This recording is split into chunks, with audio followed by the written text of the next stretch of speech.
Señor, tu pasión, angustia y muerte, y ensalzar tu grande amor. Solamente la primera del 254.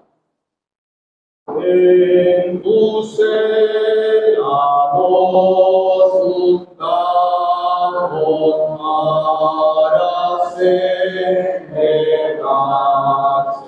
Señor, tu pasión, angustia y muerte, y ensalzar tu grande amor. Grande amor,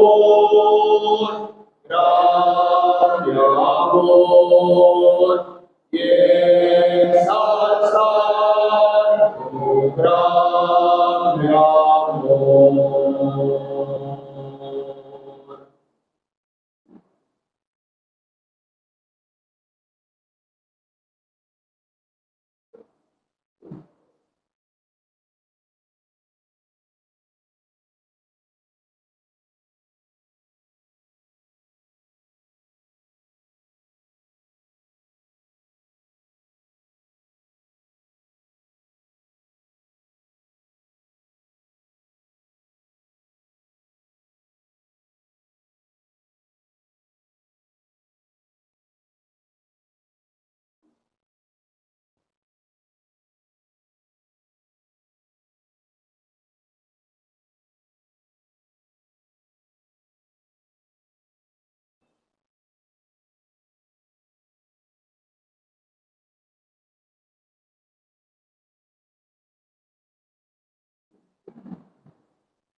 Hoy estamos aquí reunidos nuevamente para abrir el libro, escuchar su voz, pedimos tu orientación en esta noche. Danos sabiduría y entendimiento para comprender lo que hay en ella, recibir el mensaje, estar con corazones tiernos dispuestos a recibir tu palabra para edificación, consolación, exhortación. Ayúdanos, oh Dios, en esta noche, háblanos, te lo pedimos en el nombre de tu Hijo amado, nuestro Señor Jesucristo. Amén.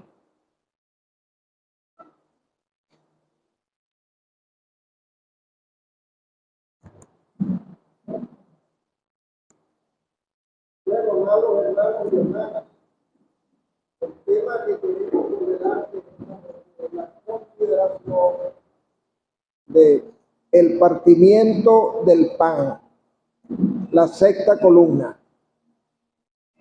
Un hermano que nos haga el favor de asistirnos con la lectura de algunas citas bíblicas.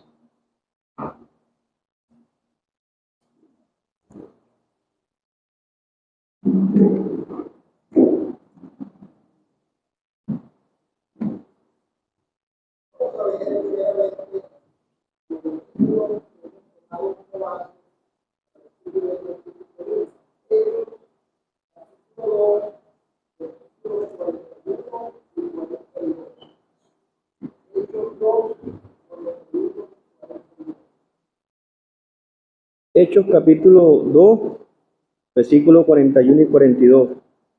Así que los que recibieron su palabra fueron bautizados y se añadieron aquel día como 3,000 personas y perseveraban en la doctrina de los apóstoles, en la comunión unos con otros, en el partimiento del pan y en las oraciones.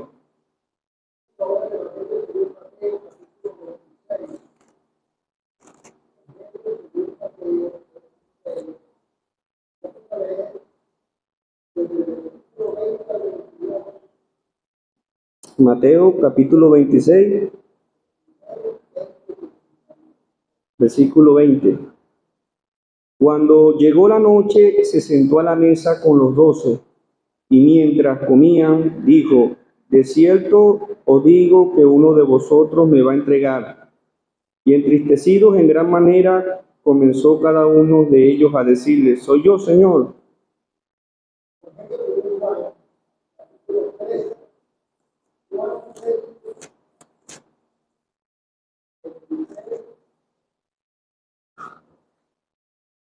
Evangelio según San Juan, capítulo 13, versículo 26. Respondió Jesús: a quien yo diere el pan mojado, aquel es. Y mojando el pan, lo dio a Judas Iscariote, hijo de Simón. Y después del bocado, Satanás entró en él. Entonces Jesús le dijo: lo que vas a hacer, hazlo más pronto. Versículo 30.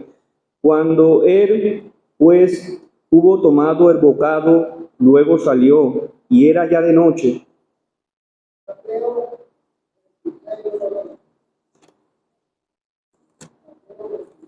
Evangelio según Mateo, capítulo 26, versículo 26 al 29. Y mientras comían, tomó Jesús el pan y bendijo y lo partió y dio a sus discípulos y dijo: tomad, comed, esto es mi cuerpo. Y tomando la copa y habiendo dado gracias, les dio diciendo: bebed de ella todos, porque esto es mi sangre del nuevo pacto, que por mucho es derramada para remisión de los pecados. 29.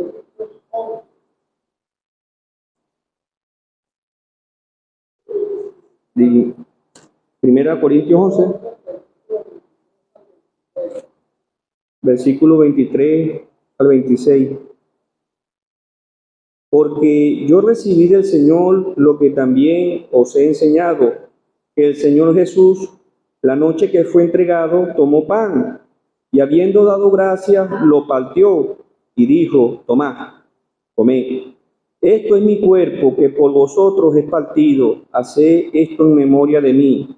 Asimismo, tomó también la copa, después de haber cenado, diciendo: esta copa es el nuevo pacto en mi sangre. Haced esto todas las veces que la bebieres en memoria de mí. Así pues, todas las veces que comieres de este pan y bebieres esta copa, la muerte del Señor anunciáis hasta que Él venga. Primera a los Corintios, capítulo 11, versículo 20. Cuando pues os reunís vosotros, esto no es comer la cena del Señor.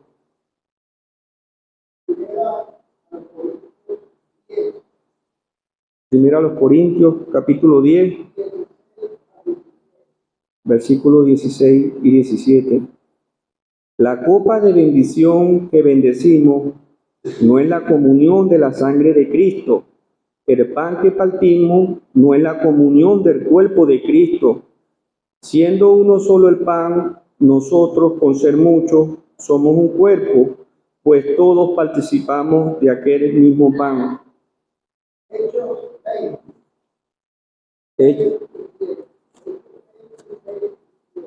Hechos capítulo 20, versículos 6 y 7.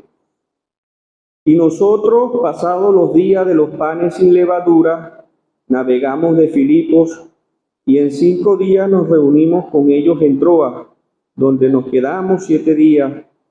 El primer día de la semana, reunidos los discípulos para partir el pan, Pablo les enseñaba, habiendo de salir al día siguiente, y alargó el discurso hasta la medianoche. Primera a los Corintios, capítulo 11, versículo 27 al 29. De manera que cualquiera que comiere este pan o bebiere esta copa del Señor indignamente, será culpado del cuerpo y de la sangre del Señor.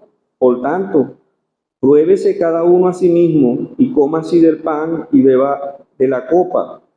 Porque el que come y bebe indignamente sin discernir el cuerpo del Señor, juicio come y bebe para sí. Que el Señor bendiga su palabra. Amén.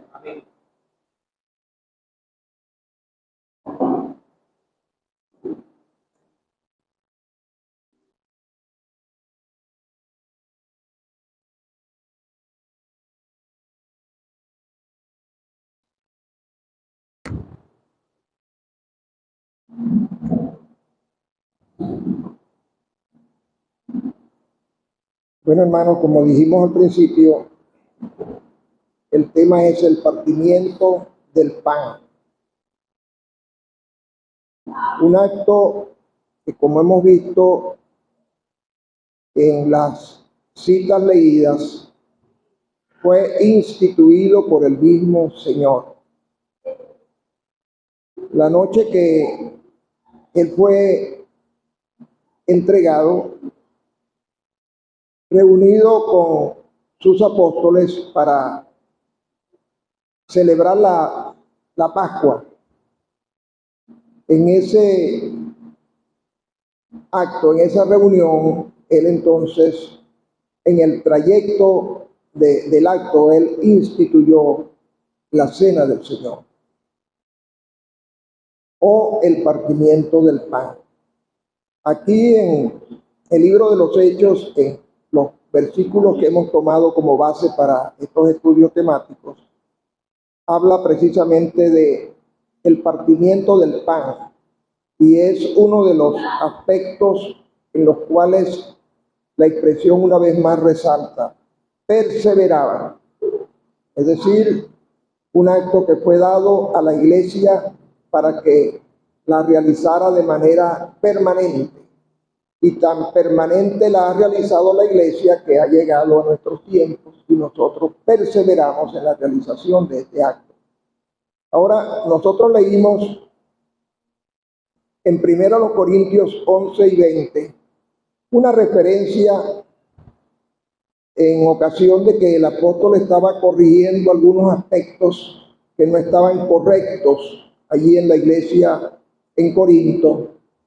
Y entonces él utiliza, inspirado por el Espíritu Santo, el nombre de la cena del Señor. Es el lugar donde aparece justamente ese nombre. De manera que tenemos dos nombres para este acto: el partimiento del pan y la cena del Señor. Cualquier otro nombre es inspiración humana, pero no es inspiración del Espíritu Santo. Tenemos estos dos nombres escriturales: el partimiento del pan y la cena del Señor. Ahora, como decíamos, el Señor mismo, reunido con sus 12 apóstoles inicialmente, pero luego vemos y leímos allí en Juan 13, y quisimos tomar esa cita, esa referencia precisamente para significar que antes que el Señor instituyera el acto de la cena del Señor, Judas salió. El Señor le dijo: lo que has de hacer, hazlo pronto. Y la Escritura dice que en ese momento Satanás entró en él y él salió. Solamente el Señor y Judas sabían lo que iba a acontecer. Los discípulos no sabían a qué se debía, qué había ocasionado la salida de Judas. Pero sencillamente lo que queremos es significar que él no estuvo en el momento en que el Señor instituyó la cena del Señor. Esto nos indica que es un acto dado a creyentes en plena comunión, los que pueden participar de la cena del Señor, y es un acto, y lo vamos a corroborar más adelante en la cita en referencia a ello, dado a la iglesia. Ahora, es interesante que luego leímos en 1 Corintios 11 una escritura pues muy utilizada por nosotros, estos versículos 23 y 26, cuando el apóstol Pablo dice que recibió directamente del Señor las instrucciones que él estaba impartiendo allí acerca de la cena del Señor. Esto nos da a entender entonces que el Señor Jesucristo tuvo el especial cuidado de instruir a sus apóstoles de manera directa acerca del culto de la cena del Señor. Los 11 que estuvieron con él en el aposento alto, en el lugar donde ellos estaban celebrando la Pascua, y posteriormente él instituyó la cena, y el apóstol Pablo. Fueron los apóstoles que recibieron de manera directa del Señor las instrucciones de este tan solemne acto, y ellos entonces la transmitieron a la iglesia. Y así fue pasando de siglo en siglo hasta llegar a nosotros. No es correcto, como decía al principio, establecer otro nombre. En el mundo se utiliza de una manera totalmente errónea decir la última cena. Eso es incorrecto, y a veces nosotros los creyentes mordemos ese anzuelo y decimos la última cena. No. Si vamos a hablar de cronología, en todo caso fue la primera cena, porque fue cuando él instituyó la cena del Señor. Pero los nombres apropiados son los que hemos visto. Ahora, también leímos en Primera a los Corintios, leímos primeramente en el libro de los Hechos. Es una referencia importante para saber cuándo debe celebrarse la cena del Señor. Nosotros vimos como el apóstol Pablo con los que le acompañaban esperaron precisamente el primer día de la semana para congregarse y celebrar la cena del Señor. De manera que es un acto que no puede ser celebrado de manera privada. Un grupo de creyentes no pueden reunirse, aunque sean numerosos, para celebrar aparte de la autoridad de la iglesia la cena del Señor. Tiene que ser celebrada bajo la autoridad de la iglesia. De hecho, es un acto que marca el establecimiento de una iglesia local. Recordemos que cuando se va a establecer un testimonio nuevo, una vez que se celebra la cena del Señor, entonces queda establecida la iglesia en el lugar respectivo. Por eso es un acto que corresponde exclusivamente a la iglesia. Y debe celebrarse tal cual como están las instrucciones dadas. Ahora, hermano, de manera práctica, la cena del Señor se realiza en el marco de un culto devocional. Un culto en que le rendimos tributo al Señor y tomamos del pan y tomamos de la copa. Y es importante significar que el Señor tomó un solo pan y una sola copa para que sus discípulos participaran de ello. Y él, cuando tomó la copa, él dijo: esto es el nuevo pacto en mi sangre. Es algo importante. A veces se nos pasa por alto y decimos, es la sangre del Señor. Sí, está muy bien. Eso es un símbolo de la sangre del Señor. Pero significa el nuevo pacto, simboliza el nuevo pacto. Un pacto bajo el cual nosotros estamos cobijados.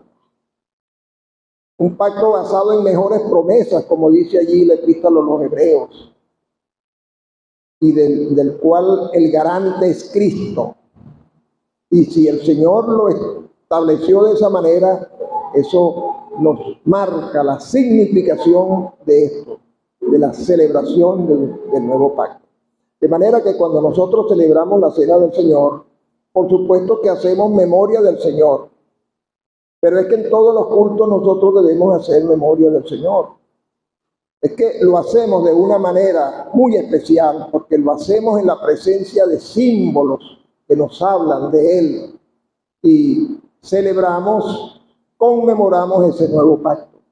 Además, como vemos allí en 1 Corintios 11, cuando el Señor instruyó a Pablo de manera directa, anunciamos al mundo su muerte hasta que Él venga. De manera que estamos dando el anuncio de que Él murió, de que no hay duda que Él murió, aunque hay grupos religiosos que dicen que Él no murió en cruz. Nosotros anunciamos que sí murió, que fue sepultado y que resucitó, aunque también hay otros que niegan este hecho. Nosotros anunciamos al mundo que Él resucitó y que vuelve por sus redimidos, la muerte del Señor anunciáis hasta que Él venga. Y es un acto dado a la iglesia. Desde que se fundó en Pentecostés, se estableció la iglesia hasta que el Señor venga. La muerte del Señor anunciáis hasta que Él venga. De manera que hasta que el Señor venga, la iglesia va a estar celebrando la cena del Señor. Realizamos, repito, el culto de la cena del Señor en un marco devocional, en un marco de adoración, pero no debemos decir que es un culto de adoración. Particularmente, y perdónenme la expresión particular, considero que todo culto es de adoración. Si el Señor está presente en medio de nosotros como Él prometió, no nos vamos a rendir delante de Él cuando estamos en su presencia.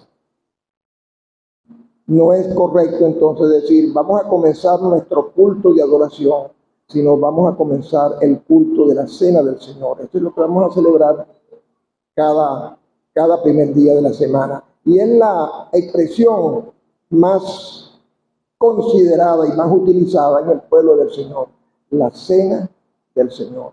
Y finalmente, hermanos, porque ya el tiempo ha corrido, lo delicado que es el participar de la cena del Señor. Es un acto muy solemne. Por eso quise agregar esa cita en 1 Corintios 11, 27 y 29, lo delicado que es participar indignamente de la cena del Señor. Debemos revisarnos antes de sentarnos a participar. ¿Cómo estamos nosotros delante del Señor? ¿Cómo está mi comunión con el Señor? ¿Cómo está mi comunión con mis hermanos? ¿Hay algún problema que resolver? Debo resolverlo antes. No puedo participar con ese problema a cuesta de la cena del Señor, porque hay juicio para los que participan indignamente. Es delicado. El Señor no puede ser burlado. Hay quienes han caído en pecado de comunión y han participado de la cena del Señor. Eso es sumamente delicado. No tenemos que tener mucho cuidado con eso. Cuando nos sentamos a participar de la cena del Señor es porque hemos hecho una introspección, hemos hecho un análisis de nuestra situación espiritual, de nuestra situación personal, y nos sentimos en capacidad de venir en santidad a darle al Señor lo que Él merece. El culto de la cena del Señor no es para hacerle peticiones al Señor, es para traerle a Él nuestro tributo de gratitud y de adoración y de obediencia, porque es un acto que Él mandó, es un mandato del Señor. Pero yo lo voy a dejar hasta acá, hermanos, para que ustedes continúen y profundicen más en cada uno de los aspectos que son muy importantes y son variados acerca de este tan importante acto de la iglesia.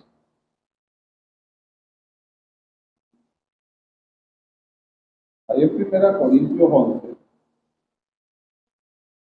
en el capítulo 11, versículo 20, él dice, cuando pues os reunís vosotros, esto no es comer la cena del Señor. Ellos tenían allí algunos abusos, como lo titulan la mayoría de los textos bíblicos, esos subtítulos que le añadieron allí, hablan de abuso. Había una forma no adecuada como ellos estaban celebrando, pues. Hacían cosas, primero no se esperaban, como vemos después en el versículo 33, el llamado de atención en ese sentido, sino que llegaba uno, venía y tomaba del pan, tomaba de la copa, y después llegaba el otro más tarde, y así había un desorden allí en Corintio.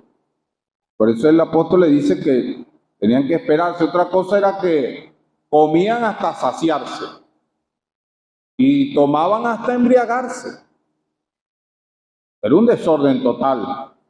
Entonces él le dice, eso no es comer la cena del Señor. Ahora lo que quiero rescatar de allí es el término cena del Señor. Como ya ha sido mencionado, esa es la forma como los apóstoles hacían mención de este acto memorial, la cena del Señor. Ahora fíjense que ese término que está allí, cena del Señor, solamente aparece la palabra que utiliza el apóstol Pablo allí y la utiliza Juan en el Apocalipsis, cuando él habla del día del Señor.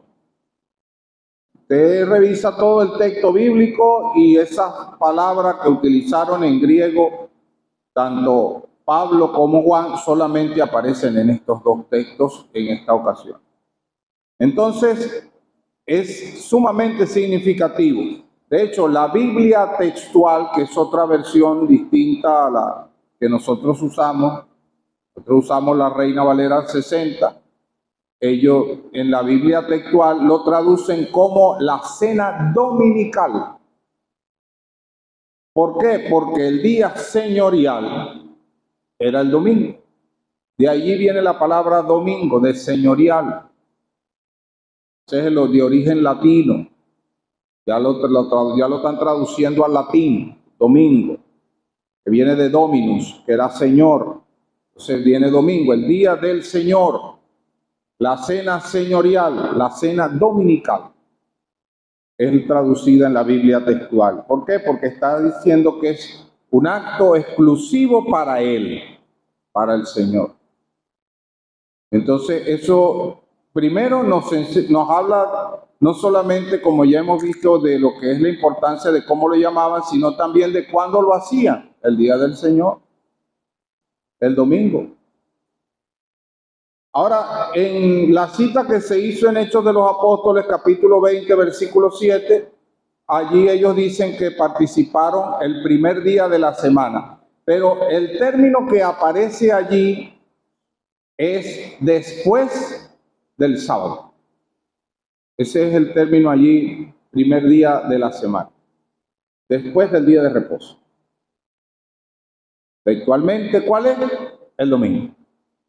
Entonces, claramente, ¿cuándo participa la iglesia de la cena del Señor? El domingo. Claro, la palabra de Dios es clara, precisa, no hay duda. Entonces, ¿con qué frecuencia? Cada día domingo. Fíjense que la singularidad, como lo plantea allí en Hechos de los Apóstoles, capítulo 20, versículo 7, no dice un primer día de la semana. Dice el primer día de la semana. Era cada domingo. No era esporádicamente, no, bueno, cuando se le ocurra a los hermanos decir, bueno, vamos a hacerlo este domingo. Sí, lo hacemos este domingo, sí, y después pasan 3, 4 meses y se les vuelve a ocurrir, no, bueno, ahora lo vamos a volver a hacer. No, es cada domingo. ¿Por qué? Porque es el primer día de la semana, el día señorial. Se celebra la cena señorial, la cena del Señor. Ese es lo que encontramos en la palabra de Dios. Ahora, con respecto a la hora, ¿cuándo hacerlo? Bueno, lo primero que encontramos aquí es que dice, esperaos unos a otros. Debe ser en una hora en que todos podamos estar. Por eso usted ve que en algunas asambleas lo hacen a las 10 de la mañana, en otras lo hacen a las 9, en otras lo hacen a las 9:30. ¿Por qué? Porque ellos acuerdan de acuerdo a las dinámicas. Generalmente las asambleas están en zonas rurales que les cuesta más conseguir transporte y es más difícil la movilidad, lo hacen a las 10 de la mañana para que los hermanos tengan la capacidad de trasladarse. En las zonas urbanas, como acá, es a las 9, que es mucho más sencillo. Incluso acá nosotros lo hemos llegado a hacer a las 7 de la mañana. ¿Se acuerda? Se toma la decisión y por ciertas circunstancias lo hemos hecho en horas de la mañana. Y es más, lo hemos llegado a hacer simplemente participando del pan y de la copa sin incluir la parte devocional previa. Porque así incluso se hacía al principio cuando se establecieron las asambleas en Bristol y en Dublín hace 100 años, precisamente, en el 1824.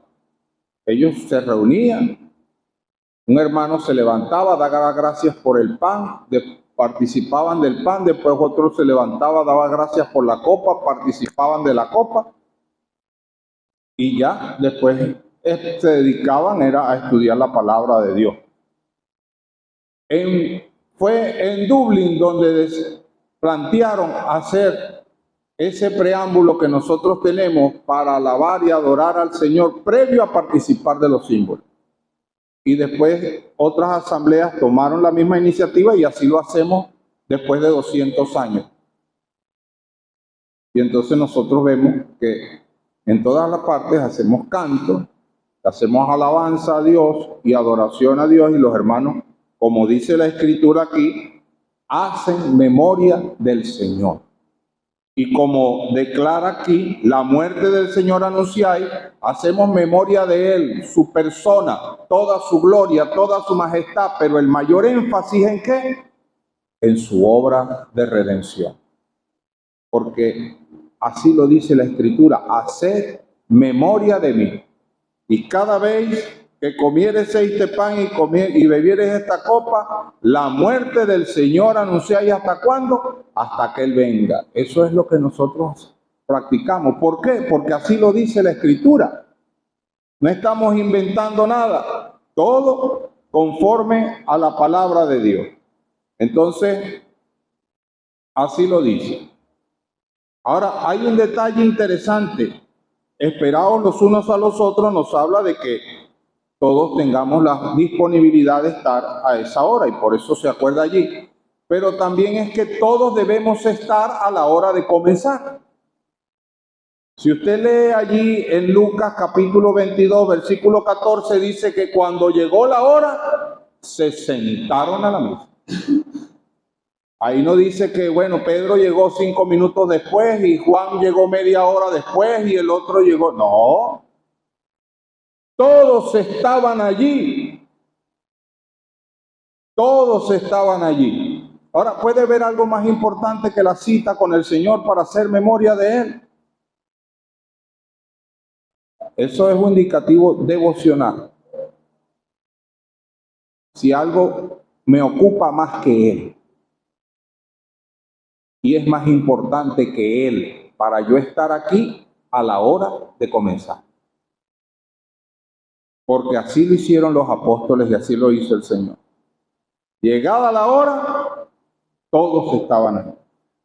Entonces, así como debemos esperar, así también todos debemos estar en el momento de comenzar. Ese es el principio que encontramos allí en las Escrituras. Ya se ha dicho, ¿dónde se hace? En una iglesia local. No hay otro espacio. No es que, bueno, nosotros como familia no pudimos venir, entonces decidimos, no, en la casa, bueno, aquí vamos creyentes, vamos a... No, en ninguna manera. En ninguna manera. Esa no es la forma. Eso implica también en lo que dice aquí. Fíjense que las cosas tienen que ser, y es interesante porque la palabra cuando dice aquí que habla de comer y beber indignamente, sin discernir, esa palabra nos habla de hacerlo irreverentemente. Esa palabra allí, indignamente, es hacerlo sin considerar la reverencia necesaria del acto. Discernir tiene que ver con la capacidad de separar esto del resto. ¿Qué quiero decir de nuestra vida? Pues no, yo no puedo estar participando del pan y estar pensando, oye, ¿qué es lo que voy a hacer esta tarde? O que es que los niños de la clase tengo que preparar. Yo no puedo estar participando del pan pensando en la clase bíblica, por ejemplo. Mucho menos en otras cosas. No, yo tengo que estar discerniendo el cuerpo y la sangre del Señor. Hace esto en memoria de mí. Estoy meditando en Él. Estoy pensando en Él. Yo no puedo tener mi mente en otra cosa. Yo no puedo estar concentrado en otra cosa ni pensando en otra cosa. Entonces tiene que haber esa capacidad de separarnos de todo lo demás. Es Él, ocupado en Él y solamente en Él en ese momento. Ese es el entendimiento que tenemos que tener. Fíjense que tal vez ustedes lo conozcan, muchas veces se ha mencionado y lo mencionábamos recientemente con los hermanos de Tucaca. Una vez llegó el doctor Thompson a Tucaca. Llegó tarde. Pero llegó tarde porque en el directorio aparecía que la cena era a las 10 de la mañana. Y ellos habían cambiado el horario y lo habían puesto a las 9:30. Y él no sabía. Y él llegó y la cena había comenzado. Y le dijeron, mire, doctor, pase adelante. Y él dijo, no, yo me siento aquí atrás, déjeme aquí. Ya el culto de la cena comenzó. No, pero después que terminó, él pasó adelante. Y ahí sí tomó parte en el ministerio. Y antes de comenzar el ministerio, él dice, mire hermano, yo no tengo mala conciencia de no haber participado hoy de la cena del Señor. Porque no fue mi culpa. Simplemente fue una confusión con el horario. Ni es culpa de ustedes tampoco. O sea, aquí nadie tiene por qué sentirse mal por eso. Pero no habría hecho correctamente y actuado reverentemente si yo vengo en medio del culto a meterme y venir a participar si ya la actividad había comenzado, ya el culto había comenzado. Mire, hay que guardar la reverencia. Ahora en el Unión hacíamos mención, mire, a veces nada más que se escucha el taconeo, taca, taca, taca, taca, taca, taca, taca. Eso no es reverencia. Incluso yo recuerdo que anteriormente, hasta en los cultos de oración, cuando al menos había levantado en oración a la asamblea y llegaba alguien tarde, si él mismo no se detenía, el portero lo aguantaba en la puerta. Están orando. Y hasta que el hermano no terminaba de orar, no pasaba. Y pasaban de tal forma de no hacer bulla. Hay que volver a la reverencia. Ser reverente.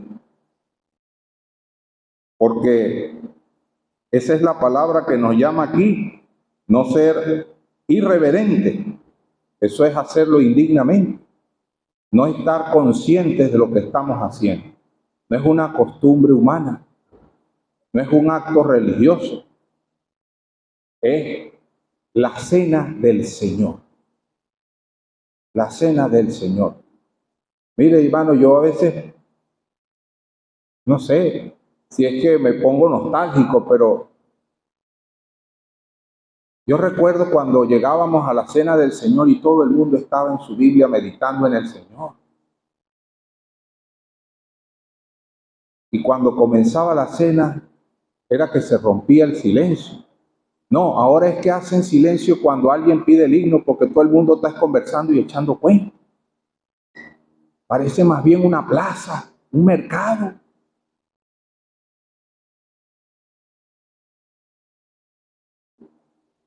Hacerlo para el Señor. No tenemos que discernir con claridad todo esto que está planteado aquí. Entonces, son cosas, hermanos, que la misma Escritura nos invita, nos plantea para hacerlo correctamente, para la gloria de Él. Y como ya hemos escuchado, quien no lo hace así, puede acarrearse hasta juicio de parte de Dios, porque Dios es santo y Él guarda su lugar en santidad, el lugar donde Él ha puesto su nombre.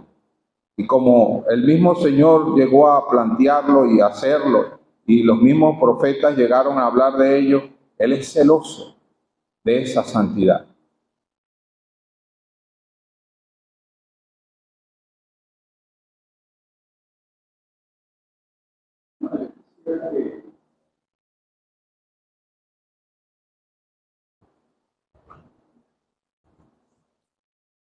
Me permitieran ocupar unos minutos para tratar de englobar una idea haciendo uso de un objeto y a manera de ilustración, por supuesto, aplicarlo en base a estos estudios que hemos estado teniendo y, por supuesto, en el tema que nos compete hoy ocuparnos, que es la Cena del Señor. Y he estado pensando, escuchándolos a ustedes en todas estas noches en el candelero. Y observando esta ilustración, uno lee, o este objeto, y a manera de ilustración, uno lee en Apocalipsis cuando Juan estaba recibiendo esa visión. Él dice, y me volví para ver la voz que hablaba conmigo, y vuelto, vi 7 candeleros de oro, y en medio de los 7 candeleros a uno semejante al Hijo del Hombre, vestido de una ropa que llegaba hasta los pies, y ceñido por el pecho con un cinto de oro. Y más adelante él explica quiénes son estas 7 estrellas y estos 7 candeleros. En el 20, el misterio de las 7 estrellas que has visto a mi diestra y de los 7 candeleros de oro. Las 7 estrellas son los ángeles y los 7 de las 7 iglesias, y los 7 candeleros que has visto son las 7 iglesias. Y él dice en el 2, hablando a ese primer mensaje de estas 7 iglesias a Éfeso, él dice en el versículo 1, capítulo 2, el que tiene las 7 estrellas en su diestra, el que anda en medio de los 7 candeleros de oro. Como decíamos en esa oportunidad que nos tocaba estudiar esta porción, el Señor está en medio, pero Él está moviéndose, actuando. Entonces, haciendo uso de esta ilustración, pensaba en esto como lo que hemos estado observando, conocido por nosotros como las 7 columnas, y vamos a verlo en esta noche, permítame una vez más la ilustración, como el candelero que alumbra. En todo lugar donde hay una iglesia local, es un candelero alumbrando. Este candelero tiene 3 brazos, 3 brazos hacia la derecha y 3 brazos hacia la izquierda, son 6 brazos, y hay uno que es el central, es una sola pieza, no es que se armó, con una sola pieza se labró a martillo ese candelero que nosotros encontramos que Dios le reveló a Moisés. Y pensando en esto, hermanos, el brazo que está en el medio es lo que se estudió hace 2 noches, la doctrina de Cristo impartida por los apóstoles.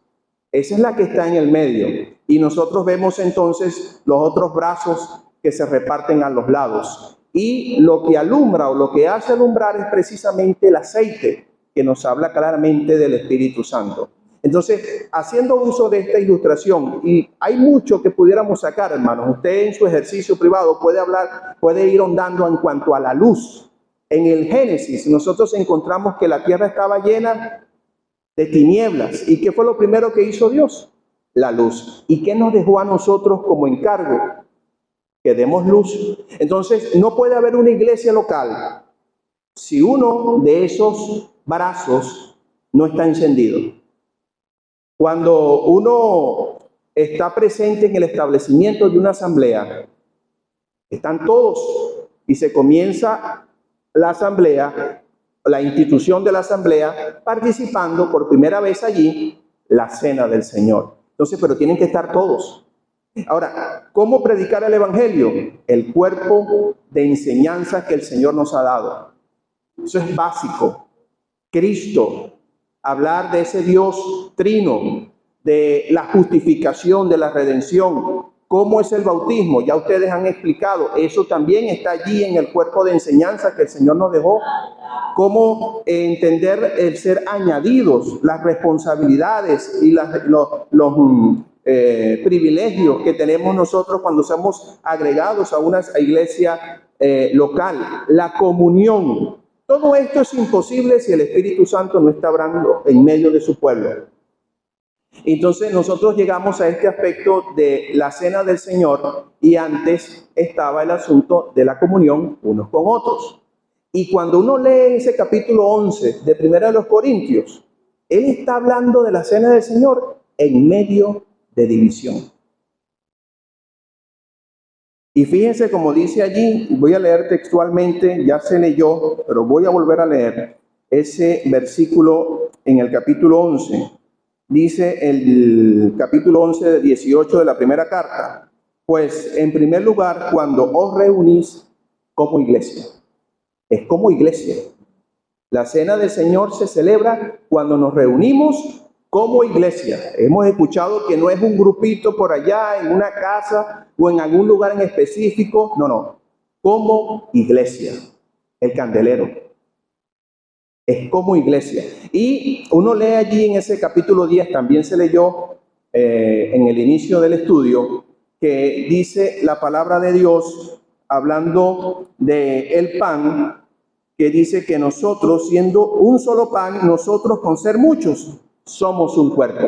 Entonces el apóstol, no voy a ahondar en eso, quizás algún hermano quisiera hablar un poco más de esto, pero todo tiene que estar unido, sincronizado, armonizado. No podemos hablar de cena del Señor si no hay comunión, hermanos. Es necesaria la comunión. Y algo que animaba la comunión, y Edwin ayer en medio de los anuncios que él daba, que era el asunto de invitar a comer, ellos hacían el ágape, precisamente para estimular el amor, la comunión fraternal entre los hermanos para después participar de la cena del Señor. Ellos, lamentándolo mucho, no lo hacían como debían. No era la idea. Fíjense que aún el apóstol dice, bueno, es mejor, si lo vienen a hacer así, quédense en su casa. No vengan. ¿Por qué? Porque el apóstol sí entendía la solemnidad de lo que representaba el venir a celebrar la cena del Señor. Y es algo tan hermoso porque cuando hablamos de la Pascua, esa noche en que el Señor fue traicionado por Judas, en aquel aposento alto, previo a eso, Él instituye la cena, pero antes participa de la Pascua y haciendo uso del mismo pan y de la misma copa instituye la cena del Señor. Pero aquello era de un pacto que estaba por claudicar, por vencer, por caducar. Y Él iba a establecer un nuevo pacto.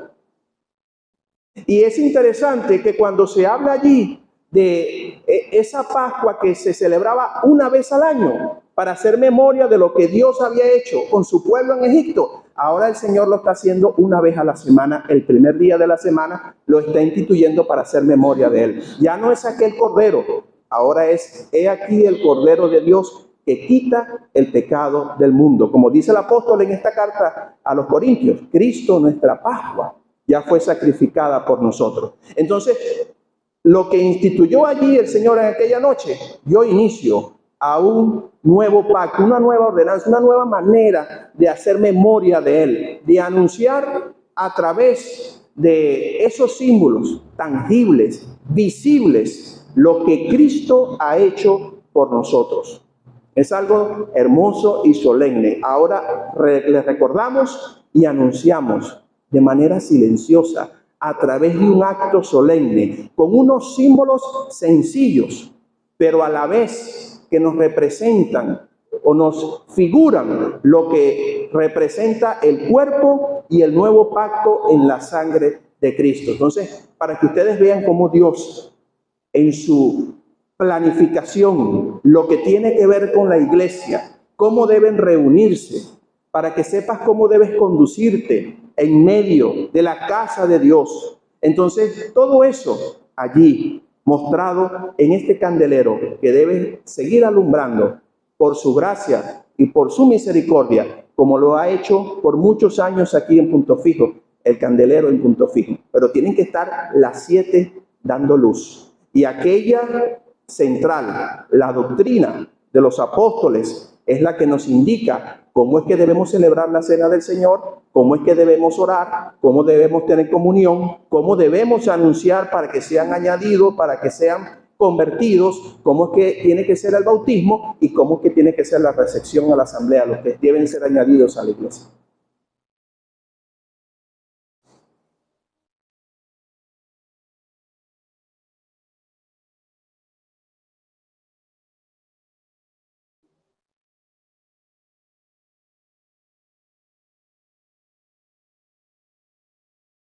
El Señor cuando participó o instituyó, mejor dicho, de la cena del Señor, instituyó la cena del Señor, Él utilizó pan sin levadura.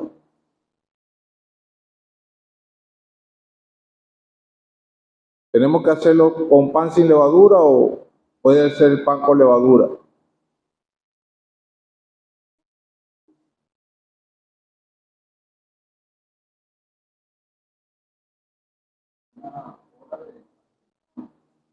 Bueno, yo estoy dejando la pregunta, la conteste cuando quiera.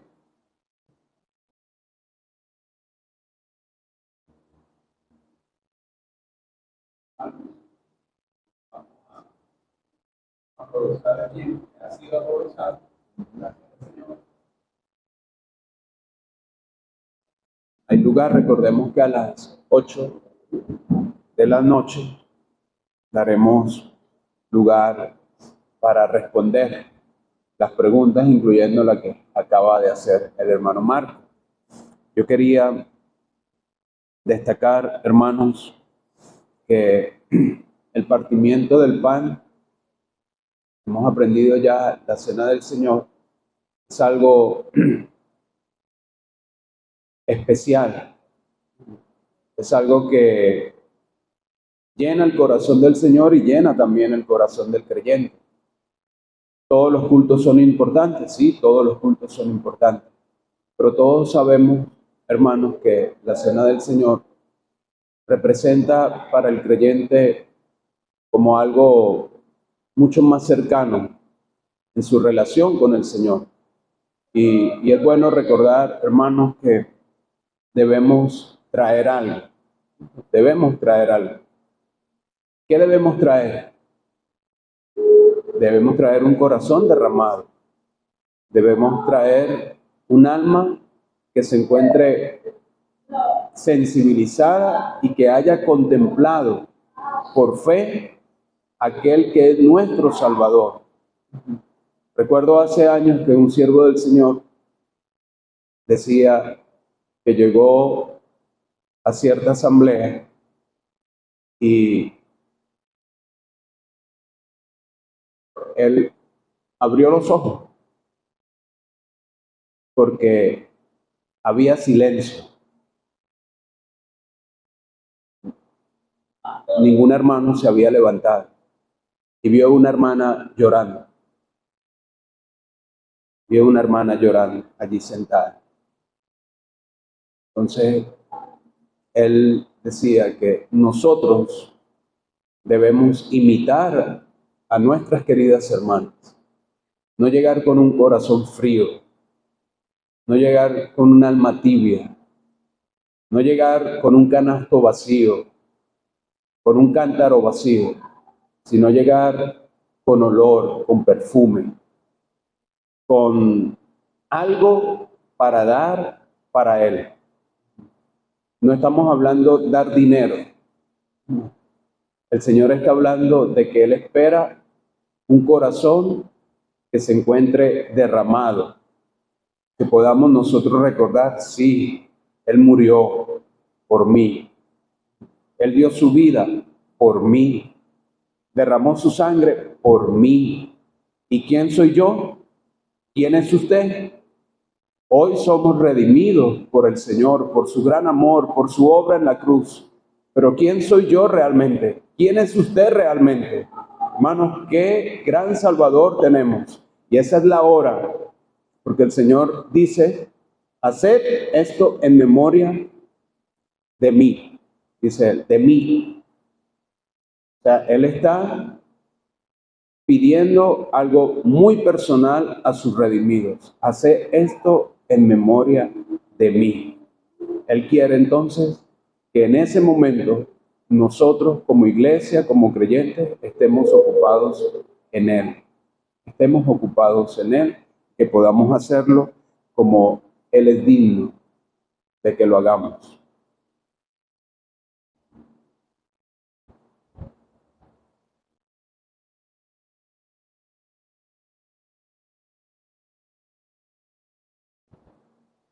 El hermano Richard decía,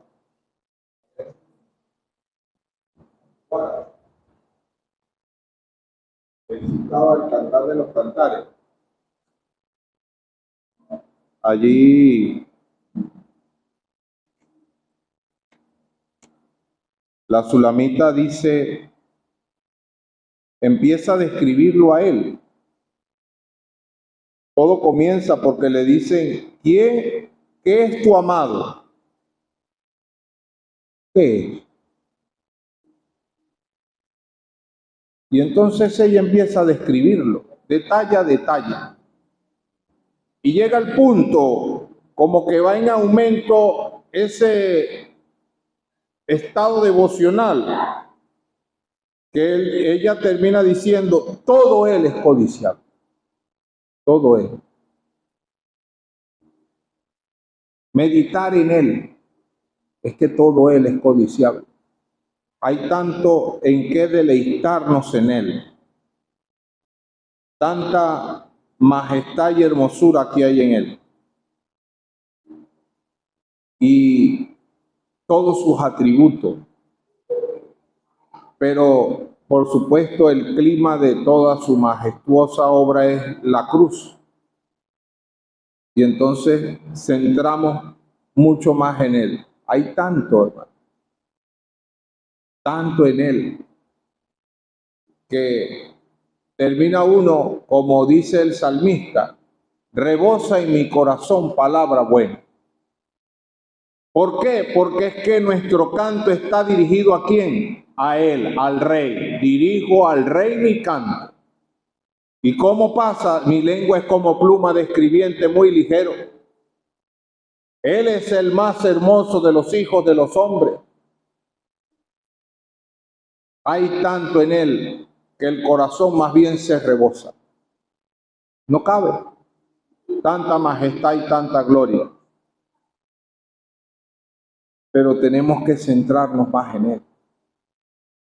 Y allí tal vez todos fallamos, pues necesitamos más de él. Dedicarnos más a él. Por eso a veces cuando se dice, no, hay que ocuparse en la obra del Señor. Yo creo que es que hay más dedicarnos al Señor de la obra. Dediquémonos más a Él. El que se dedica a Él, irremediablemente va a trabajar en la obra. ¿Por qué? Porque lo quiere agradar a Él. Lo hace por amor, más que por compromiso. Es por amor. ¿Qué hacía que Pablo hiciera todo? Él decía, porque el amor de Cristo me constriñe, me pone en estrecho. Dediquémonos a Él y todo lo demás fluye. Todo lo demás va a avanzar. Y esa exhortación que se ha hecho hacia Él es muy importante, hermano. Nosotros venimos a este culto de estudio a recibir. Debemos traer también, ¿no? Pero nuestra intención es más recibir que dar. Y cuando venimos a un culto de la oración, venimos a un culto con la intención más de pedir que de dar. Pero cuando llegamos a la cena del Señor, es exclusivamente a dar. A dar.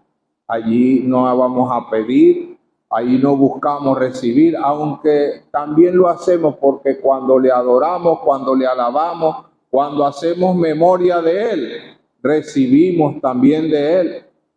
Porque mientras más le conozcamos a Él, más vamos a ir pareciéndonos a Él y entonces más sentimos su presencia en nuestras vidas. O sea que irremediablemente que dando recibimos. Pero no es la intencionalidad es dar. Y ese debe ser un enfoque. Me gusta mucho eso de decir, hermano, es dar, venir a dar. No presentarnos con las manos vacías.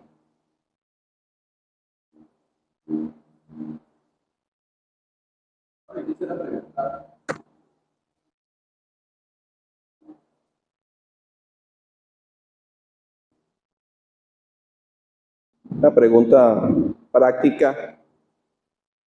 Se ha dicho que la cena del Señor es en el momento en que se participan de los símbolos. Entonces, ¿qué hace el creyente en el momento, por ejemplo, de partir el pan y comer de él? ¿Qué es lo que hace en ese momento? ¿O qué debe hacer en ese momento? Igual que de la copa. Tomo de la copa, ¿qué debo hacer en el momento de comer el pan y de beber la copa? ¿Qué es lo que tendría yo que hacer en ese momento? Sería bueno entonces hablar en cuanto a esto. Tenía otra pregunta, pero se me fue ahorita la...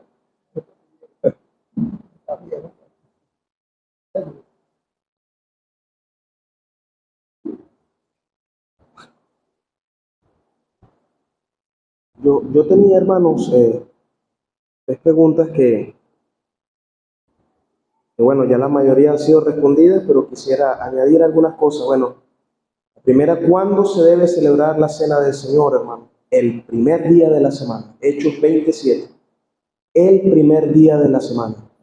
Y algo interesante fue ese día en que el Señor resucitó, pero también fue ese día en que la iglesia se instituyó, hermano. Cuando la iglesia nació, ¿cuándo nació la iglesia? En el día de Pentecostés, Levítico 23, nos enseña, hermanos, que se caía un primer día de la semana. Entonces, no sé qué piensan los hermanos, pero bueno, aquellos que ese día creyeron, se bautizaron, se añadieron, participaron de la Cena del Señor, hermano. Participaron de la Cena del Señor. Ahora, ¿cómo se debe participar de la Cena del Señor, hermano?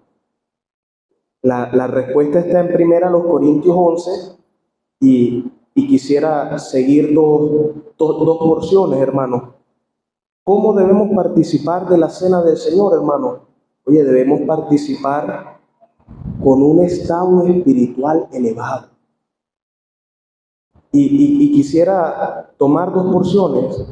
¿Dónde el Señor instituyó la cena con sus discípulos? Era un aposento que alto. No está de más, hermano. Esa palabra alto, hermanos, no está allí de más. Es que el estado espiritual del creyente, hermanos, cuando venimos a participar de la cena del Señor, hermano, debe ser elevado. Y me llama la atención, y es el otro ejemplo, el apóstol Juan, como nos ha dicho nuestro hermano Marco, en el día señorial, ¿cómo estaba él? En el Espíritu. Él había preparado su corazón para estar en el Espíritu en el día del Señor. ¿Dónde estaba el apóstol Juan, hermano? Muchas veces pensamos, no, es que hay que estar en un lugar secreto allí para estar allí elevado. Hay que estar en una conferencia al lado de los siervos para así tener un buen estado espiritual. ¿Dónde estaba el apóstol Juan? Desterrado en una isla llamada Patmos con los otros hombres que eran criminales. ¿Dónde estaba él? Pero él, hermano, personalmente se había preparado para estar en el Espíritu en el día del Señor. Así debemos hacer nosotros. Pero la última pregunta, ¿dónde se debe celebrar la cena del Señor? Hechos 27, hermano. El primer día de la semana, dice allí reunidos, pero si usted lea el comentario de A.T. Robertson, dice que quizás una mejor traducción, estando reunidos los discípulos. Es decir, como ha dicho nuestro hermano Carlos, cuando reunís como iglesia. El apóstol Pablo no estaba solo, hermanos, allí en ese viaje. Dice que él estaba con algunos, como dice allí, nosotros, pasados los días de panes sin levadura, navegamos de Filipo y en 5 días nos reunimos con ellos en Troas. Es decir, que él estaba con un grupo. Pero él no con ese grupo, bueno, vamos entonces aquí a participar de la cena del Señor. No, hermanos. Tuvimos en pandemia varios hermanos, varias familias, hacíamos reuniones informales para leer la palabra del Señor. Pero hermano, es que no es tomar un pan y una copa y ya. Es un acto, hermano, que hace la iglesia del Señor. ¿Dónde debemos participar de la cena del Señor? En la iglesia, cuando nos reunimos como iglesia. Y ese versículo que citamos mucho, Mateo 18:20, el Señor dijo, ¿dónde están? El Señor no dijo donde estén 2 o 3. Es decir, que 2 o 3 hermanos están juntos. No, ahí es la iglesia. No. Donde están congregados es un testimonio constante como ha dicho nuestro hermano Carlos, un candelero, un testimonio viviente. Allí se reúne la iglesia de Dios. ¿Dónde debemos celebrar la cena del Señor? Estando reunidos como iglesia para partir el pan. Yo me acordé de la pregunta esa allí, hermano. ¿Qué debemos hacer cuando participamos de los símbolos en el momento en que está siendo pasado por cada uno de nosotros? Y la otra es la diferencia entre adoración y alabanza. ¿Cuál es la diferencia? Sería bueno decir cuál es esa diferencia. Y añado otra, allí en esa porción donde se leyó en la introducción de esta noche, ahí habla de los que participan. Uno lee esa palabra indignamente. Bueno, ¿y quién es digno? Entonces, a través de Cristo, hermanos, Él es nuestro sumo sacerdote. Pero es interesante reconocer que lo que somos es en Cristo. Pero el que lo hace indignamente, como dice en ese capítulo 11, versículo 27, que habla de probarse en el 28, y habla del 29, sin discernir el cuerpo. En el 30 dice, por lo cual hay muchos enfermos y debilitados entre vosotros. Ahora, la pregunta es, aquellos que lo hacen indebidamente, o sea, que no disciernen y lo hacen indignamente, ¿estas consecuencias es para ellos o es para la iglesia? Pues allí, como decíamos, la palabra indigna allí es que lo hace sin reverencia. No habla de la dignidad de la persona como persona, sino que está actuando de una forma indigna porque lo hace sin reverencia. Esa es la característica allí, ¿no? No está teniendo claro la solemnidad del acto. Ahora, él dice allí, en el mismo versículo, que come y bebe para sí juicio. Personal. Yo escuché decir una vez que don Rómulo Romero, allá en el Mene, decía, puede ser que, él dice, yo no estoy de acuerdo con recibir a alguien que no traiga carta de recomendación, pero aún así puede ser que lo dejemos participar, pero eso sí, que no hable, que no enseñe, que ni siquiera se pare a orar estamos hablando si es varón, pues, por supuesto. Porque al final él come y bebe juicio para sí, si lo hace indignamente. Pero yo por resguardo de la asamblea, sí, no me interesa, como no sé en qué estado espiritual viene, porque no tiene recomendación de nadie, no enseñe, no hable, nada. Eso es lo que me toca a mí de resguardo de la asamblea. Pero si él está comiendo y bebiendo juicio para sí, ese es su problema. Yo no voy a ponerme a investigarle allí en la puerta su ida o hacerle un poco de preguntas, no, ¿vale? Participe, pero eso sí, calladito, si no trae carta, ¿no? Decía él. Entonces, bueno, eso es una ilustración de que cómo don Rómulo interpretaba, y creemos que es la forma correcta, de juicio y come y bebe para sí. Una vez escuché a don Alirio Guerrero, decía que él no entiende cómo una persona que está en pecado participa de la cena. No entiendo. Dice, yo no entiendo. Y es más, dígame si después se entera el pueblo de su pecado, no por confesión, sino porque lo descubrieron. Nunca lo confesó. O sea, nunca manifestó temor. Es terrible, o sea, conscientemente comió y bebió juicio para sí. Terrible. No hubo temor en ningún momento. En ningún momento. Qué terrible. Entonces, es algo que debe haber esa meditación, debe haber esa revisión, hermano, constante. Ahora, una cosita también, como diría don Samuel Luch, Una cosita.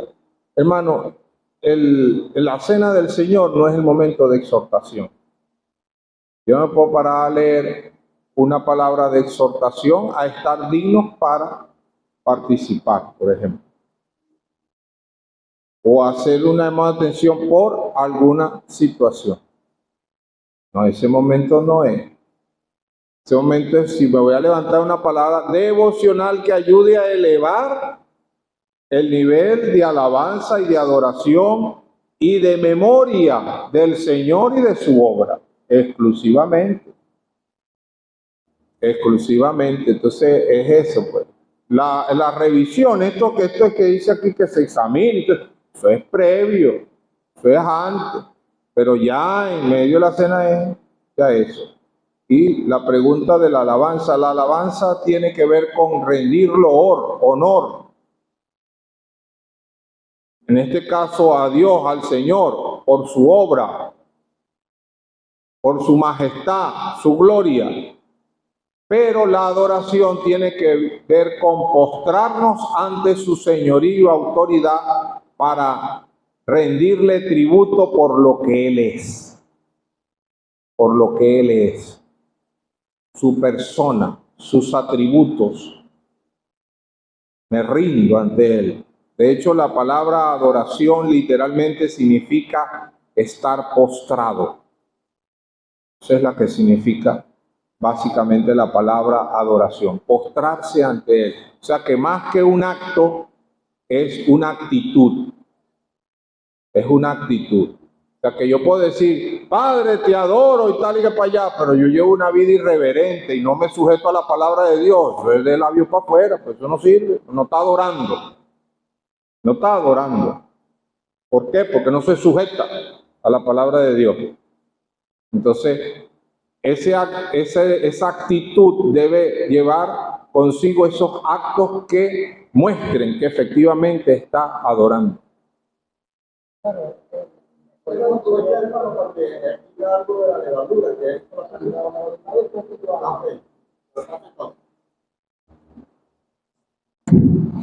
La cena del Señor, como hemos visto, se celebra con un pan y una copa. Singular, un pan y una copa. Ahora, la copa, el contenido de la copa, el mismo Señor habló del fruto de la vid. Quiero destacar esto, hermano, porque hay que tener cuidado acerca de este aspecto que es tan importante. Gracias al Señor que nosotros acá tenemos a Sergio, que se ha convertido en un vitícola y nos prepara un vino confiable. Sabemos que es fruto de la vid, pero cuando compramos fuera, tenemos que tener mucho cuidado porque hay muchas bebidas que dicen que son vino y no es el fruto de la vid. Quería hacer esa observación. Mucho cuidado con eso, porque hay mucha adulteración en cuanto a eso en el mercado afuera. Pero lo que se está haciendo acá creo que es lo ideal. Y lo otro que quería decir, a ver si da tiempo para lo del pan sin levadura, es que cuando nos reunimos para celebrar la cena, ¿quién está presidiendo el acto? El Señor que está en medio de nosotros. Normalmente decimos, estamos rodeando los símbolos, estamos rodeando la mesa. No, hermanos, estamos rodeando al Señor. Es al Señor al que estamos nosotros rodeando en ese acto. Cómo no, los símbolos son importantes, la mesa es importante, pero más importante es el Señor. La levadura.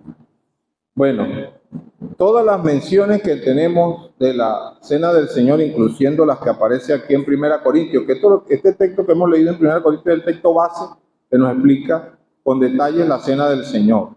Las doctrinas de este tipo fueron mencionadas, instituidas por el Señor y son mencionadas en los evangelios.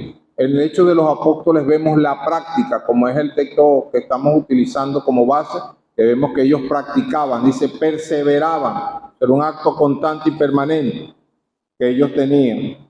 Y en las epístolas está la explicación ya doctrinal. Bueno, aquí la palabra que utilizan es hogaza de pan común, con levadura. sea, si alguien viene con una, no, porque es que está, no, no. Aquí aparece la palabra pan común, hogaza de pan común. Ah, ¿por qué el Señor la utilizó aquello? Bueno, porque es que no estaba en la época de la Pascua, donde celebraban también la fiesta de los panes sin levadura. Ese era el que tenían ellos en la mesa. Él no iba a traer otro, ese era el que estaba allí. Y él tomó ese que estaba allí. Pero los apóstoles muestran que no era una indicación que tenía que ser con pan sin levadura. Porque sabemos que hay grupos que empiezan a inventar y algún hermano de repente le llegan echando el cuento por aquí y empiezan a confundirse. No, hermano, aquí dice hogaza de pan común. O sea que no tiene nada que ver con eso. Entonces, y como ya ha sido mencionado, se habla de que dio gracias por el pan y por la copa. Un pan y una copa. El Señor dio gracias por la copa. Y eso no tiene que ver con, ¿cómo es que decía la transustanciación? ¿Eso que dicen los católicos, Juan? Transustanciación. Eso lo invitó a los católicos, que es que se convierte en el cuerpo, que se convierte en la sangre. Bueno, de hecho, los católicos no dan gracias no hablan de la copa, hablan del vino. Porque para ellos el símbolo no es la copa del nuevo pacto, sino el vino. Porque como ellos tienen que transformarlo en la sangre de Cristo, en su proceso ritual, no les sirve la copa, sino el vino.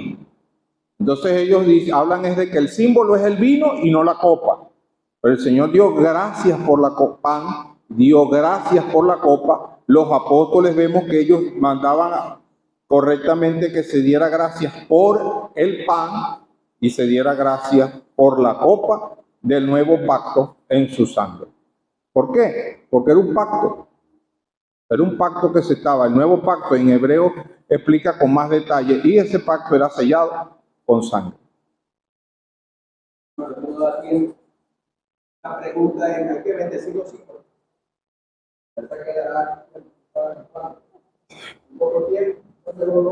No, repite para que lo oigan allá atrás.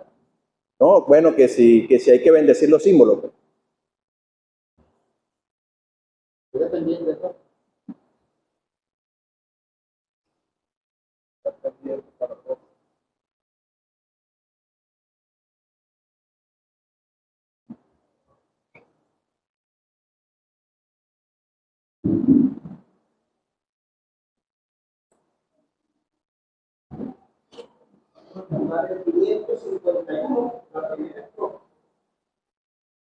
Dice, el pan y la copa aquí en medio están, dos símbolos que nos ayudarán. Memoria ser de ti, oh Salvador, al celebrar la cena de su la primera estrofa del 551.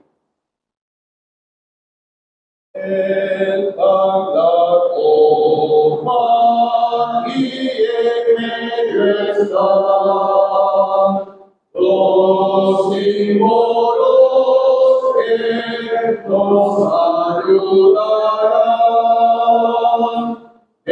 Memoria ser de ti, oh Salvador, al celebrar la cena del